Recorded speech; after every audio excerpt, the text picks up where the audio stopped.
आज जागतिक कर्करोग दिन आहे आणि कर्करोग हा शब्द ऐकला की प्रत्येकाच्या मनात भीती निर्माण होते. पण आता घाबरू नका, कारण कर्करोगाविरुद्धची लढाई आता फक्त शब्दात न राहता ठोस धोरणात उतरली.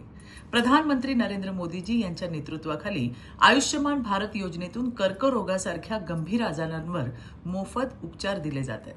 जनऔषधी केंद्रातून औषधे परवडणाऱ्या दरात उपलब्ध करून दिली जातात आणि 2026च्या म्हणजे आत्ताच्या अर्थसंकल्पात कर्करोगावरील औषधांवर करमाफी देऊन उपचारांचा खर्च कमी करण्यात आलाय.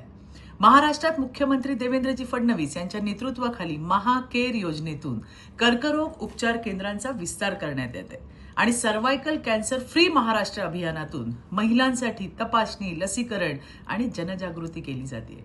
आज कर्करोग योद्धे एकटे नाहीत. लक्षात ठेवा, भीतीपेक्षा मोठी आशा आहे, आजारापेक्षा मजबूत आधार आहे आणि तो आधार म्हणजे उभ्या असलेल्या या सगळ्या योजना आहेत. घाबरू नका, दुर्लक्ष करू नका, तपासणी करा, माहिती घ्या आणि स्वतःच्या आरोग्याला प्राधान्य द्या, कारण तुमचं आयुष्य मौल्यवान आहे. धन्यवाद. जय हिंद, जय महाराष्ट्र.